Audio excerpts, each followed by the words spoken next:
Morning guys, we're at Albert Falls Dam today, beautiful game resort. As you can see the dam behind us, very wonderful place, a lot of nature here.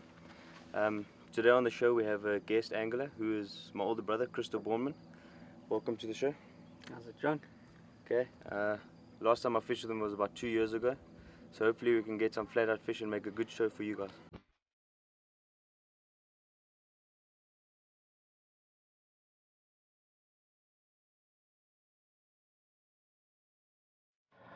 Okay guys, my brother's busy taking the boat back, the car back to park. I'm on the boat, he doesn't know I'm shooting this part, so he'll have to wait and see it. But he's forgotten, he's quite old now, so he's using old techniques, you know. So maybe I'm going to teach him a couple of new things. Hopefully things go well today.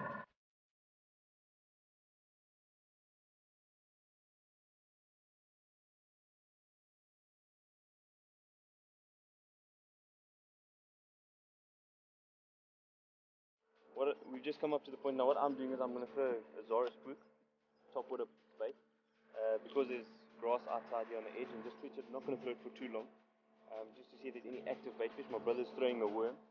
This also helps in competitions for myself, if you and your partner are looking for fish. So I'll change over soon. We just want to see if there's a bit of active bait fish around.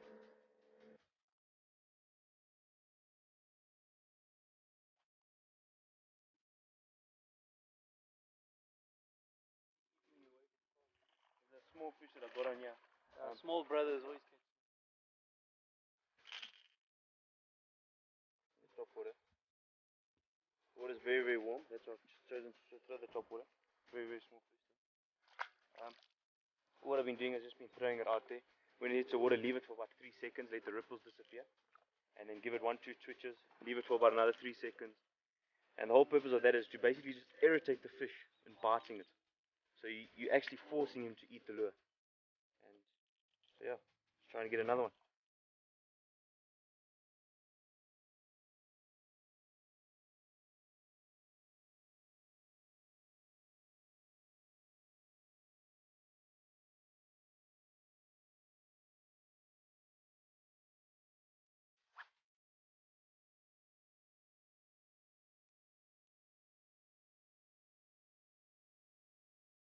What I've done is now I've changed to a soft jerk bait.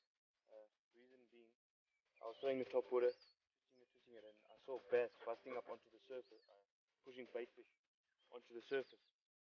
So I picked up a soft jerk bait and just threw it against the side, and I got on, but it was a small one. So hopefully we can get a nice big one.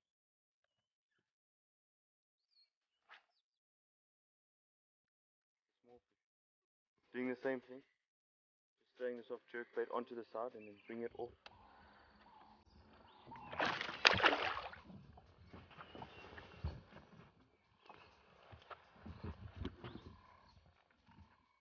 Fishing it on light line, nanofoil.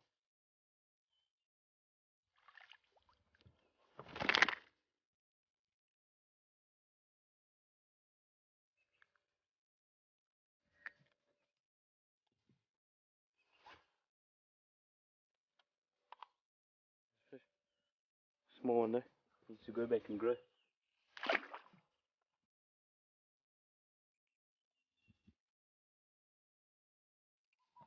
I think it's because I'm fishing as my little brother. And he does fish well compared to the last time I fished with him. I mean, he's four or five fish up already on me. I haven't even had a bloody decent bite. Said my brother was moaning to me earlier, I need to get closer to the bank. Closer to the bank and closer to the bank.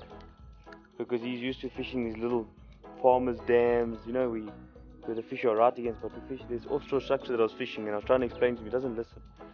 So maybe if he starts listening, maybe he'll get 1-2 fish. No comment. Yeah, they're getting a bit bigger. Oh, small fish. Second one for the day. Nothing to brag about. Still 5 down. I think my little farm dams where I'm from produce bigger fish than this.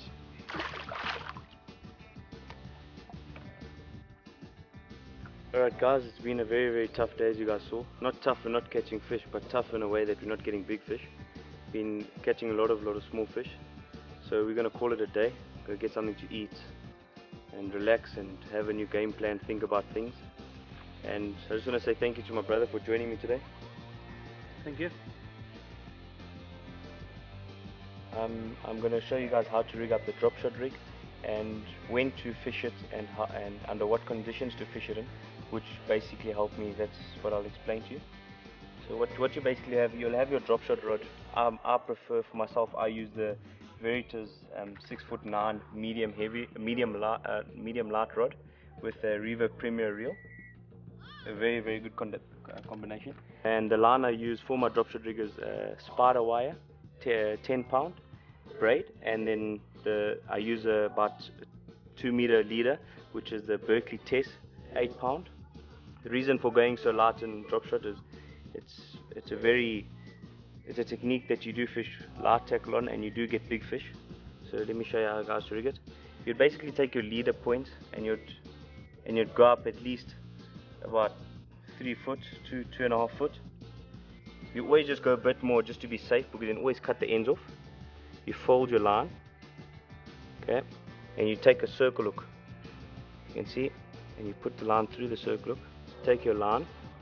What you do is you're going to make a normal knot, like if you're making a Palomar knot. Put it through, okay, and around the sinker, around the hook. Put it tight.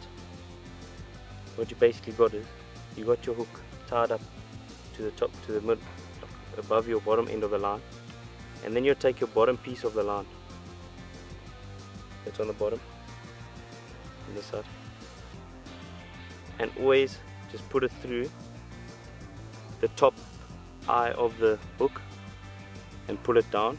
This just basically helps the hook just stay up in an upward position.